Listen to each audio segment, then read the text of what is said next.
اور نبی پاک نگاہ رحمت فرما دیں تو اتنا عطا فرماتے ہیں، اتنا دیا کہ دامن میں ہمارے سمایا نہیں۔ سرکار دو عالم کی سخاوت کا عالم یہ ہے کہ میرے کریم سے گر قطرہ کسی نے مانگا، میرے کریم سے گر قطرہ کسی نے مانگا تو دریا بہا دیے ہیں مدنی نے، دریا بہا دیے ہیں، دور بے بہا دیے ہیں، دریا بہا دیے ہیں مدنی نے، دریا بہا دیے ہیں، دور بے بہا دیے۔ اور جب آ گئی ہے جوش رحمت پہ ان کی آنکھیں جلتے بجھا دیے ہیں مدنی نے، جلتے بجھا دیے ہیں، روتے ہنسا دیے ہیں۔ حضرت علماء کرام فرماتے ہیں، بڑے بڑے سخی آئے نا، لوگ باتیں کرتے ہیں یار وہ بڑا سخی تھا، بڑا بادشاہ تھا۔ سنو، علماء عشق و محبت کہتے ہیں کہ نبی پاک علیہ الصلوۃ والسلام کی اس ایک دن کی سخا، اس ایک دن کی عطا جو غزوہ حنین کے موقع میں نبی پاک نے فرمائی، فرمایا بادشاہوں کی عمر بھر کی سخاوت و بخشش سے زیادہ تھی۔ یہ ایسی اعلیٰ حضرت نہیں لکھا کہ قطرہ کسی نے مانگا تو دریا بہا دیے، یہ واقعات موجود ہیں کہ نبی پاک سے کچھ مانگا اور آقا نے پورا جنگل بکریوں سے بھرا ہوا عطا فرما دیا، ایک ایک عرابی کو 100 اونٹ عطا فرمائے۔ اللہ اکبر۔ ایک ایسا موقع تھا کہ سرکار دو عالم علیہ الصلوۃ والسلام کے پاس بکریاں، جنگل میں بکریاں بھری ہوئی تھیں اور نبی پاک عطا فرما رہے تھے، مانگنے والے ہجوم کرتے جا رہے تھے، نبی پاک اس ہجوم میں پیچھے ہٹتے جا رہے ہیں، تقسیم فرماتے جا رہے ہیں اور رش بڑھتا جا رہا ہے، پیارے آقا پیچھے ہوتے جا رہے ہیں، یہاں تک کہ جب اموال تقسیم ہو گئے تو ایک عرابی نبی پاک علیہ السلام کی بارگاہ میں آئے اور مبارک چادر آپ کے بدن اقدس سے کھینچی، جس سے مبارک گردن اور کمر شریف پر نشان بن گیا۔ نبی پاک نے اس پر اتنا فرمایا، اے لوگو جلدی نہ کرو، واللہ تم مجھے کسی وقت بخیل نہ پاؤ گے، ہمیشہ نبی پاک کے در سے عطا ہی ملتی رہی۔ اللہ اکبر۔ پیارے آقا علیہ السلام کا دل اقدس کتنا منور تھا۔ ایک خاتون نبی پاک کی بارگاہ میں آئیں، حضرت سہل بن سعد کہتے ہیں رضی اللہ تعالیٰ عنہ، ایک خاتون چادر لے کر آئیں، کہتے حضور میں نے اپنے ہاتھ سے بنی ہے اور آپ کے لیے لائی ہوں۔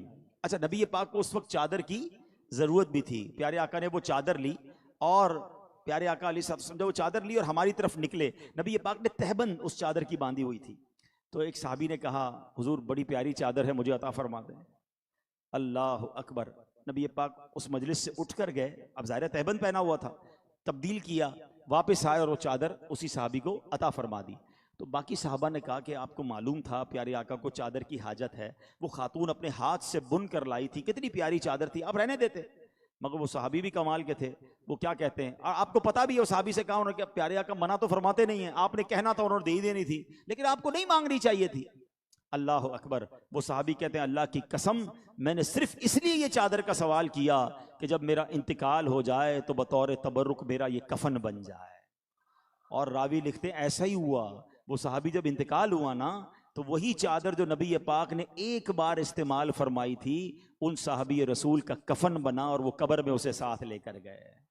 مالک کونین ہیں گو پاس کچھ رکھتے نہیں، مالک کونین ہیں گو پاس کچھ رکھتے نہیں، دو جہاں کی نعمتیں ہیں ان کے خالی ہاتھوں میں۔ اے میرے پیارے اسلامی بھائی، نبی پاک کی سخاوت کی کیا بات ہے، اللہ اکبر۔ اب اچھا، اب نبی پاک اپنے دور میں اپنے صحابہ میں تو سخاوت فرماتے رہے، کسی کے ذہن میں وسوسہ آ سکتا ہے کہ اب تو پیارے آقا پردہ فرما گئے، اب ہمیں ان کی کرم نوازی کیسے ملے گی، تو یہ وسوسہ کبھی بھی ذہن میں نہ آنے دیں۔ یاد رکھیے اعلیٰ حضرت امام اہل سنت فرماتے ہیں رسول اللہ صلی اللہ تعالیٰ علیہ وسلم اور تمام انبیاء کرام حیات حقیقی، دنیاوی، روحانی اور جسمانی سے زندہ ہیں، آپ مزارات طیبہ میں نمازیں پڑھتے ہیں، روزی دیے جاتے ہیں، جہاں چاہیں تشریف لے جاتے ہیں، زمین و آسمان کی سلطنت میں تصرف فرماتے ہیں۔ نبی پاک کی حدیث سنو، اللہ کے حبیب فرماتے ہیں الانبیاء احیاء فی قبورہم یصلون، یعنی حضرات انبیاء اپنے مزارات میں زندہ ہیں اور نماز ادا فرماتے ہیں۔ جبکہ ایک اور حدیث پاک میں ہے ان اللہ حرم علی الارض ان تاکل اجساد الانبیاء فنبی اللہ حی یرزق، فرمایا بے شک اللہ پاک نے زمین پر انبیاء کرام کے جسموں کو کھانا حرام فرما دیا ہے۔ اللہ پاک کے نبی زندہ ہیں اور ان کو روزی بھی دی جاتی ہے، بلکہ علامہ جلال الدین سیوطی شافعی رحمت اللہ تعالی علیہ فرماتے ہیں حضرات انبیاء کرام کے لیے مزارات سے باہر جانے اور آسمانوں اور زمین میں تصرف کی بھی اجازت ہوتی ہے۔ ایسے ہی میرے رضا نہیں لکھتے تو زندہ ہے واللہ، تو زندہ ہے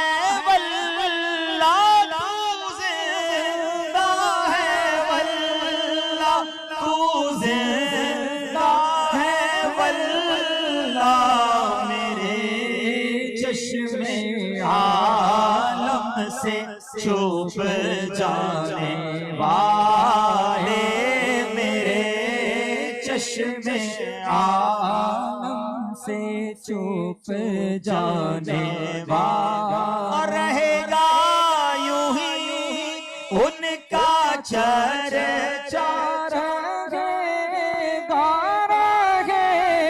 گا یوں ہی ان کا چرچا رہے گا یوں ہی ان کا چرچا رہے گا، پڑے خاک ہو جائے جل جانے والے۔ مزار پرانوار میں جلوہ فرما ہو گئے ہیں اور سبحان اللہ کرم نوازی کا سلسلہ آج بھی جاری ہے۔ حضرت شیخ احمد بن نفیس رحمت اللہ تعالی علیہ فرماتے ہیں میں ایک بار مدینہ منورہ میں سخت بھوک کے عالم میں سرکار علی وقار صلی اللہ تعالی علیہ وسلم کے روضہ انور پر حاضر ہو کر میں نے عرض کی یا رسول اللہ صلی اللہ تعالی علیہ وسلم میں بھوکا ہوں، یکایک آنکھ لگ گئی۔ اسی دوران کسی نے جگایا اور مجھے اپنے ساتھ چلنے کی دعوت دی، چنانچہ میں ان کے ساتھ ان کے گھر آیا تو میزبان نے کھجوریں، گھی اور گندم کی روٹی پیش کی، کہا پیٹ بھر کر کھا لیجئے۔ بات یہ ہے میرے جد امجد مکی مدنی مصطفیٰ صلی اللہ تعالی علیہ وسلم نے مجھے آپ کی میزبانی کا حکم دیا ہے، اور دیکھیں بھائی اب جب بھی بھوک لگے کہیں اور مت جائیے گا، میرے گھر تشریف لے آئیے گا۔ یہ ایسی دربار ہے جہاں مانگنے میں شرمایا نہ کرو۔ اللہ اکبر، میرے رضا کا عشق رسول تو دیکھو، دنیا میں بندہ کسی کے آگے مانگے نا تو ڈی مورلائز فیل کرتا ہے، احساس کمتری ہوتا ہے، ہاتھ پیر کانپنے لگ جاتے ہیں، اور ہونا بھی ایسے ہی چاہیے۔ اللہ کرے کبھی زندگی میں کسی کے آگے ہاتھ نہ پھیلانا پڑے۔ دعا کرو اللہ سے یا اللہ ہمیشہ ہمیں دینے والا بنائیو، کبھی مانگنے والا نہ بنائیو، کیونکہ بھکاری بننا کسے پسند ہے؟ مگر ہاں ایک در ایسا ہے جہاں کی بھیک بھی بڑے مزے والی ہے۔ ہاں بھیک میں مزہ کیسے بھائی؟ بھیک تو بے مزے کی تکلیف دہ ہوتی ہے، مگر میرے اعلیٰ حضرت کہتے ہیں ایک دربار ایسا ہے جہاں کی بھیک میں بھی بڑا مزہ ہے۔ کیسے؟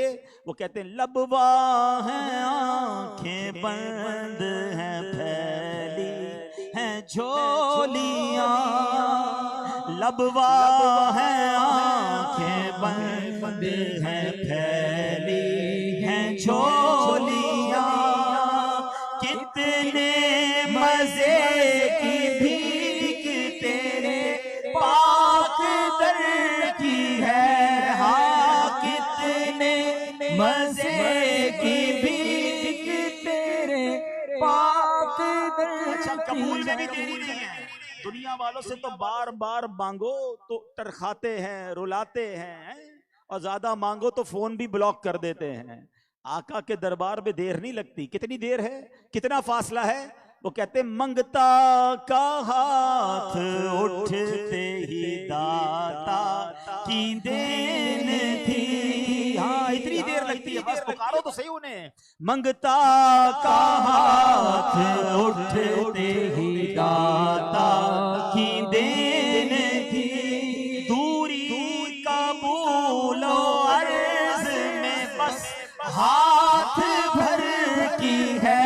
واللہ دوری قبول و عرض میں بس ہاتھ بھرتی ہے. لوگ کہتے ہیں کیوں نہ مانگے یار, بندے کو دیکھ کر مانگو یار, اس کی لمٹ تھوڑی ہے, پتہ نہیں دے گا نہیں دے گا.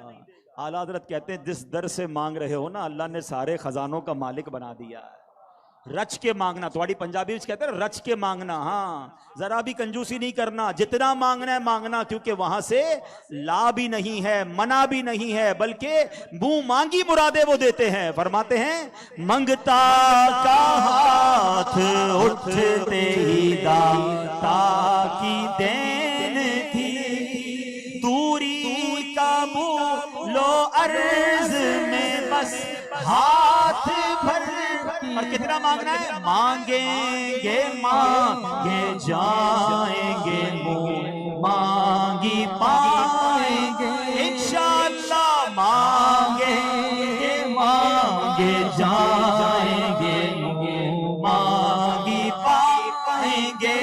ہم تو مانگیں گے مانگے جائیں گے, منہ مانگی پائیں گے. سرکار میں نہ لا ہے نہ حاجت اگر کی ہے, بھیری سوہانی صبح میں ٹھنڈک جیگر کی ہے. کیسے عطا فرماتے ہیں؟ حضرت احمد بن محمد صوفی رحمت اللہ تعالی علیہ فرماتے ہیں میں 3 مہینوں تک جنگلوں میں پھرتا رہا, میری سب خال گل گئی, بالآخر میں مدینہ منورہ حاضر ہوا. میں نے آقا کی بارگاہ میں سلام عرض کیا اور پھر میں سو گیا. خواب میں رسول اللہ صلی اللہ تعالیٰ علیہ وسلم کی زیارت سے شرف یاب ہوا. میرے آقا فرما رہے تھے احمد تو آ گیا, دیکھ تیرا کیا حال ہو گیا ہے. میں نے عرض کی انا جائعن و انا ضیفکا, یا رسول اللہ میں بھوکا بھی ہوں اور حضور آپ کا مہمان بھی ہوں. سرکار دو جہاں صلی اللہ تعالیٰ علیہ وسلم نے ارشاد فرمایا اپنے ہاتھ کھولو. کہتے میں نے ہاتھ کھولا, اس میں چند درم تھے. اللہ اکبر, خواب میں جو چیز ملے نا وہ آنکھ کھلے تو چلی جاتی ہے. حضرت احمد بن صوفی کہتے ہیں آنکھ کھلی مگر ہاتھ میں درم موجود تھے. کہتے وہ درم لے کر گیا, میں نے بازار سے روٹی خریدی اور میں نے پھر کھانا وغیرہ خرید کر کھایا. اللہ اکبر, ذرا سوچو تو صحیح میرے پیارے اسلامی بھائیوں, اصل مسئلہ یہ ہے کرم تو آج بھی ہو رہا ہے مگر وہ پکار چاہیے, وہ تڑپ چاہیے, وہ کنیکشن چاہیے. لکھتے ہیں نا اعلیٰ حضرت, فرماتے ہیں واللہ وہ سن لیں گے, فریاد کو پہنچیں گے, وہ آئیں گے, وہ فریاد فرمائیں گے, مگر شرط یہ ہے واللہ وہ سن لیں گے, فریاد کو پہنچیں گے. اتنا بھی تو ہو کوئی جو آہ کرے دل سے. اللہ اکبر. اور مدینے جا کر کوئی عرض کر دے ارے اس سے بہتر جگہ کون سی ہے, مٹتے ہیں جہاں بھر کے آلام مدینے میں, بگڑے ہوئے بنتے ہیں سب کام مدینے میں. کئی لوگ وہ ہیں جن پر حج فرض ہو گیا مگر وہ حج نہیں کرتے. ان سے پوچھو بھائی کیوں نہیں حج کرتے, کہتے ذرا بچی کی شادی کر لوں, کچھ مسائل ہیں پہلے وہ حل کر لوں, کاروبار تھوڑا سیٹ کر لوں, فلاں مسئلہ ہے ختم ہو جائے. ارے اللہ کے بندے اگر کسی مسئلے میں ہو تو پہلے مدینے چلے جاؤ, سارے مسئلے وہیں سے حل ہوتے ہیں.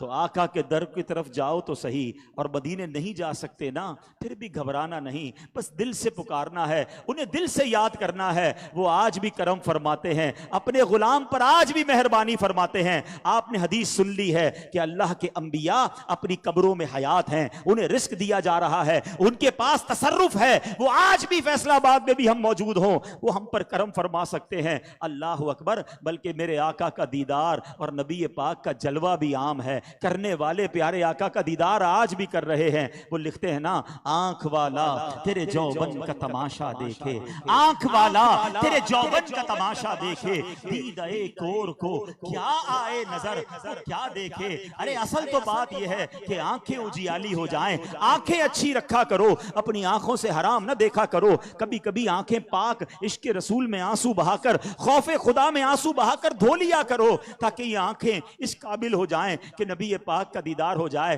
ورنہ کس کام کی ہیں یہ آنکھیں. مفتی اعظم لکھتے ہیں نا انہیں نہ دیکھا تو کس کام کی ہیں یہ آنکھیں, انہیں نہ دیکھا تو کس کام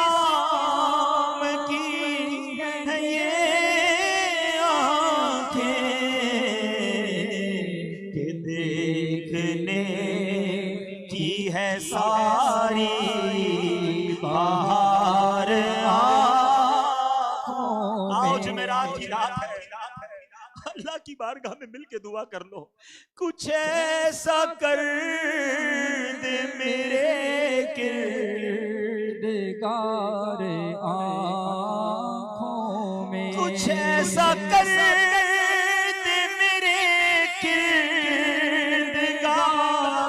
آنکھوں میں، کچھ ایسا کر دے میرے کردگار آنکھوں میں، کچھ ایسا کر دے میرے کردگار آنکھوں میں، ہمیشہ نقش رہے یار آنکھوں میں۔ اگر آنکھوں سے دیدار مصطفیٰ کرنا ہے نا تو حرام نہ دیکھا کرو، ان آنکھوں کو گندی نہ ہونے دو، ہیں نبی پاک کے دیدار کے شوق کو بڑھاؤ، درود پاک کی کثرت کرو۔ نصیب والوں کے بھاگ آج بھی جاگ رہے ہیں، ہاں آج بھی جلوے دکھائی دے رہے ہیں، مگر خوش نصیب ہیں جن پر کرم ہو رہا ہے۔ ہم بھی التجا تو رکھے نا، شوق تو دل میں رکھا کرو، رات کو سوتے وقت اللہ کی بارگاہ میں عرض تو کیا کرو کہ مانا مالک بڑا گناہگار ہوں، مانا بڑا خطا کار ہوں، مگر میں بھی تو نبی پاک کا امتی ہوں، یا اللہ تو نے مجھے ان کا امتی بنایا ہے، پیار بڑا ہے ان سے، صحابہ نے ان کے جلوے دیکھے، اے اللہ ہمارے صحابہ نے ان کی پیاری پیاری آنکھیں دیکھی، ان کے رخسار دیکھے، بہت سنا ہے ان کے مبارک حلیے کے بارے میں، اللہ کبھی تو ایسا کرم کر دینا کہ تیرے محبوب کا جلوہ میں بھی دیکھ لوں۔ کیا خوبصورت التجا ہے نا، اے کاش کبھی ایسا بھی ہو خواب میں میرے، ہوں جن کی غلامی میں وہ آقا نظر آئے،